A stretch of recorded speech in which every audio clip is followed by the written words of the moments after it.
Alors Brahim Alsoum, Sydney 2000, vous remportez une médaille en battant Rafael Lozano, un Espagnol, il y a 17 ans. Les souvenirs sont intacts?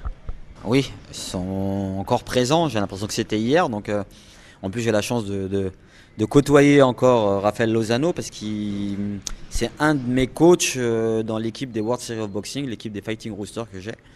Et c'est un des coachs espagnols. Ça a été dur de le battre? J'ai pas vu le Euh, combat, parce que j'ai pas vu les images. enfin, je gagne 23-10, donc avec beaucoup de marge.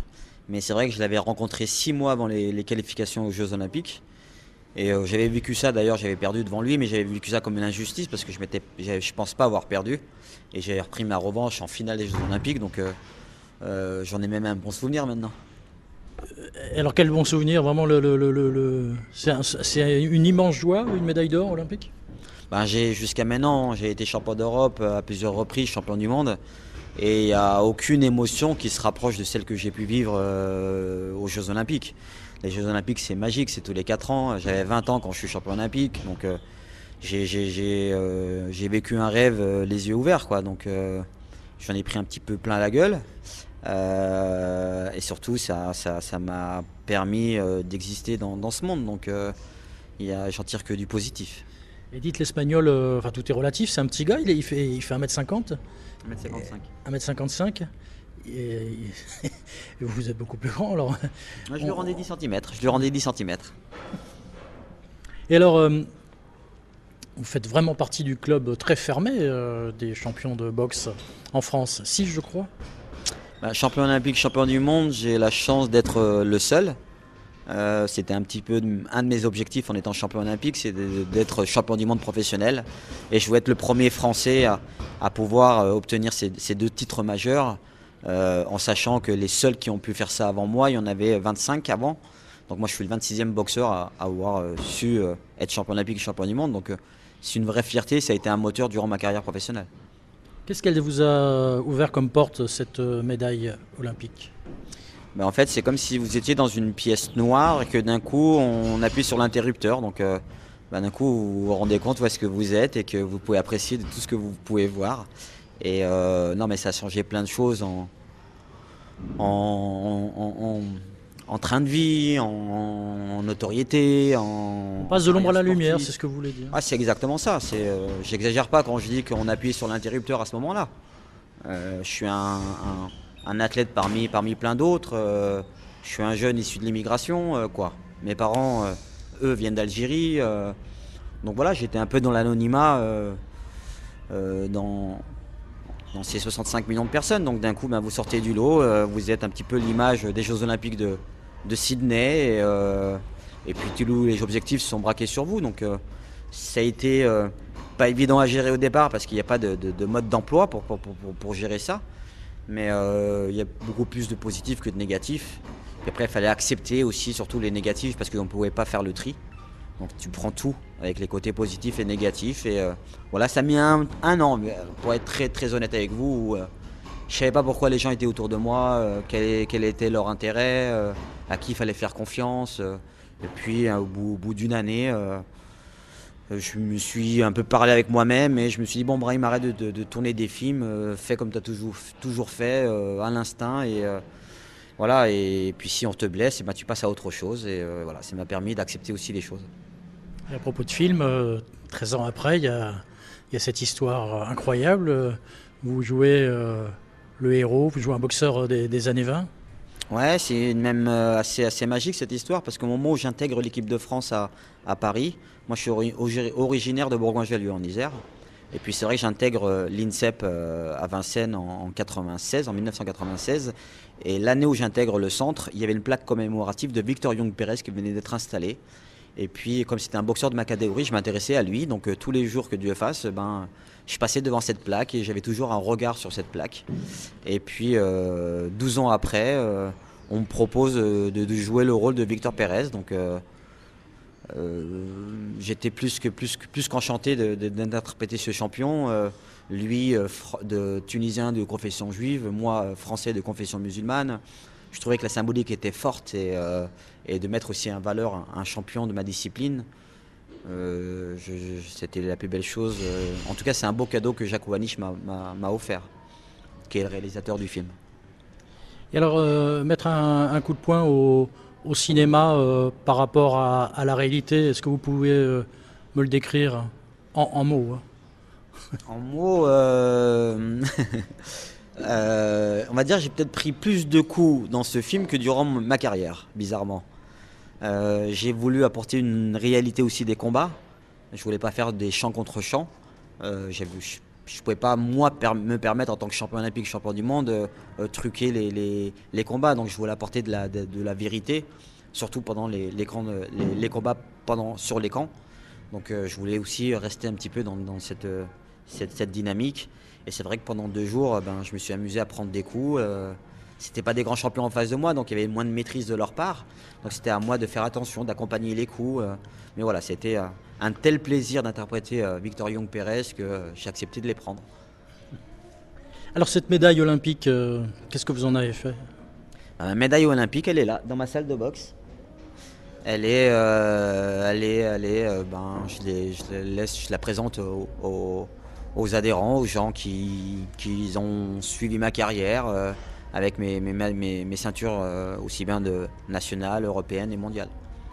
Donc elle est assez accessible pour tous les gens qui viennent dans cette salle de boxe. On ne peut pas la toucher, mais on peut la voir.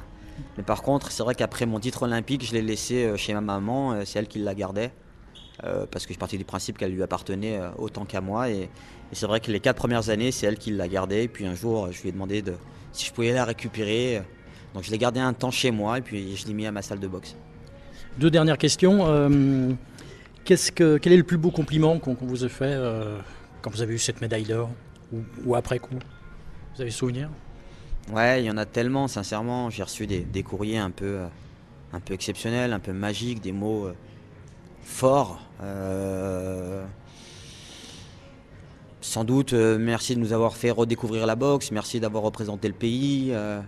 Voilà, il y a vraiment quelque chose par rapport au drapeau, hein, qu'on soit sportif comme passionné de sport, hein. C'est le rayonnement d'un pays. Nous, quand on est dans un championnat olympique, c'est le seul moment où on peut faire retentir la Marseillaise. Donc de mettre à travers toutes les nations, les 200 nations qui concourent pour être champion olympique et faire retentir l'hymne national.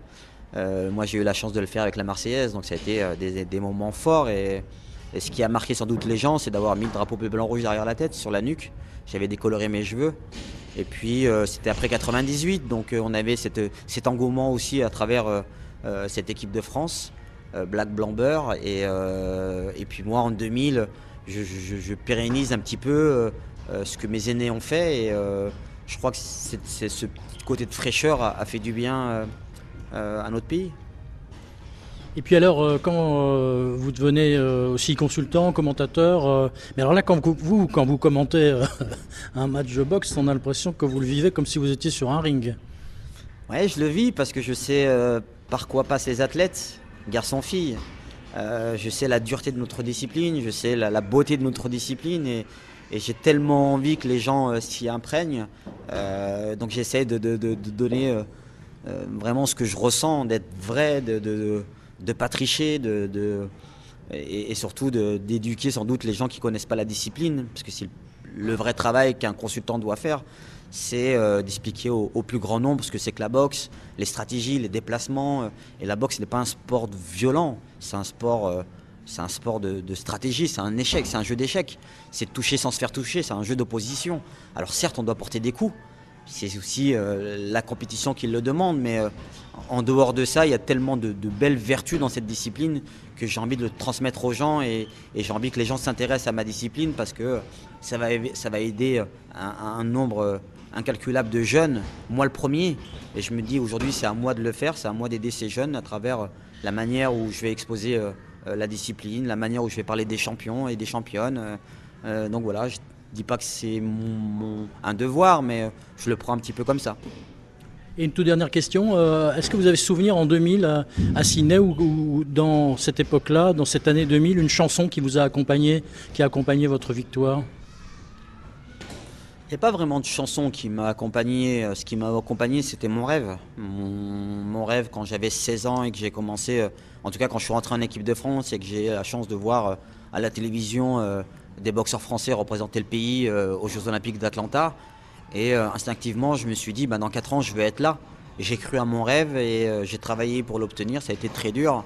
Parce que c'est vrai qu'aujourd'hui, on raconte que les bons côtés, mais ça a été pas de sacrifice, parce que j'aime pas le terme, parce que les sacrifices, c'est inutile. Ça a été un travail en permanence. Vous savez, c'est dur quand vous avez 16 ans et que vous savez que vos copains vont sortir en boîte de nuit, parce que c'est la période où on voit les copines et ainsi de suite. Et vous êtes dans votre chambre en internat et que bah, vous êtes seul et que voilà, vous avez tendance à avoir les yeux qui transpirent parce que c'est dur, parce que vous trouvez ça à ce moment-là injuste. Et puis derrière, il faut arriver à trouver des choses psychologiques qui vous permettent de tenir et de vous dire bah, c'est à la fin du bal qu'on paye les musiciens. Donc continuez à croire à ce que tu fais, tu verras que ça va porter ses fruits. Et voilà, ça a été sans doute mon moteur. Et le vrai moteur que j'avais au fond de moi, c'était j'avais conscience que mon père et ma mère sont venus dans un pays qui n'était pas le leur pour des choix qui sont propres à eux. D'éduquer des enfants de la meilleure des manières, leur donner tous les moyens pour pouvoir évoluer et grandir. Pour moi, c'était ma façon de dire à mon père et à ma mère, vous avez réussi votre coup. Je ne sais pas ce qui va se passer demain, mais aujourd'hui, votre fils est décoré de la Légion d'honneur pour le président de la République. Donc pour moi, c'était le moment le plus intense dans ma carrière. En fait, la boxe m'a permis de vivre ce moment le plus intense de ma vie. C'est d'avoir emmené mon père, ma maman à l'Elysée et que le président de la République, M. Jacques Chirac, me décore de la Légion d'honneur. C'était pour moi le moment le plus fort et ça restera sans doute le moment le plus fort de ma vie. À valeur égale de médaille olympique et Légion d'honneur, c'est quand même la Légion d'honneur qui... C'est pas comparable. C'est des émotions différentes. C'est génial. Champion olympique, oui, c'est pour la nation. Il y a aussi pour moi aussi, parce que je réussis ma compétition. Mais d'être décoré de la Légion d'honneur... avec mon papa, on ne s'est pas parlé pendant la cérémonie, on s'est juste regardé dans les yeux. Mon père parle beaucoup avec ses yeux et j'avais compris que j'avais fait quelque chose un peu hors norme. Et quand je vous dis que pour moi, c'était ma manière de dire à mon père, vraiment papa, tu as réussi ton coup. Je ne sais pas ce que je vais faire demain, on ne sait pas ce que la vie nous réserve. Mais regarde, tu as pris un risque de partir de ton pays avec tout ce que ça génère. C'était une période aussi qui n'était pas évidente. C'était après la guerre d'Algérie, hein, on est dans les années 62. J'imagine tous les noms d'oiseaux qu'il a dû entendre à cette période. Il ne nous l'a jamais fait ressentir. C'est pour ça que j'ai un respect énorme pour mon père. C'est pour ça que l'éducation a un vrai rôle aussi. Et pour moi, ça veut dire tu as réussi, quoi. Tu as fait un choix et aujourd'hui, ton fils est décoré à l'Élysée par le président de la République. Combien ça vaut ? Ça vaut bien évidemment plus d'une médaille olympique, c'est autre chose. Ça ne s'explique pas, pour être très honnête. Mais ça, il faut être issu de l'immigration pour pouvoir peut-être un peu plus le percevoir. Et j'aime mon pays et voilà, c'était ma manière à moi de dire à mon père t'as bien fait, papa. Et vous savez, des moments clés aussi dans ma carrière, c'était au moment où je décide de faire le drapeau bleu blanc rouge derrière la tête. À l'époque, je m'étais décoloré les cheveux et je me rends compte, on est en base arrière à Nouméa, en Nouvelle-Calédonie, donc juste 2 mois avant les Jeux Olympiques, et je me rends compte qu'il y a un ou deux sportifs qui avaient les cheveux décolorés. Je croyais que j'allais être le seul. À cette époque, c'était pas encore, voilà, il n'y avait pas beaucoup d'athlètes avec les cheveux décolorés. Et là, je me rends compte que je suis comme tout le monde. Moi, je savais que j'allais faire une seule fois les cheveux dans ma vie. En tout cas, j'étais parti pour faire celle-là et passer à autre chose derrière. Et en fait, je décide juste avant de rentrer chez le coiffeur pour refaire ma décoloration. J'appelle mon papa. Et je lui pose une question et il me répond tac au tac ce que je vais vous dire. Je lui dis papa, est-ce que ça te dérange si je mets le drapeau bleu blanc rouge derrière la tête? Et il me dit non mon fils, t'es français, fais ce que t'as à faire. J'ai raccroché, je suis rentré chez le coiffeur et puis je me suis fait décolorer les cheveux et j'ai rajouté le drapeau bleu blanc rouge. Donc voilà, c'est parti sincèrement aussi simplement que ça. En fait, dans ma réflexion, j'avais envie de dire merci et en dehors de créer quelque chose, j'avais envie de dire merci et en faisant mon feedback. Si je devais dire merci, c'est à mon pays, avec tout ce que ça comprend. Donc mon papa et ma maman qui maintenant en France, qui prennent leurs responsabilités. Voilà, j'étais à l'éducation nationale, j'ai été pris en charge quand je suis rentré en équipe de France. On n'avait pas les moyens. Donc voilà, il y avait l'État français a mis tout ça en place pour que les enfants de la République grandissent de la meilleure des manières. Et moi, j'avais envie de lui dire merci. Et voilà, d'où ce drapeau bleu, blanc, rouge que j'ai mis sur ma nuque. Bravo. Merci. Bah, c'est mes parents surtout.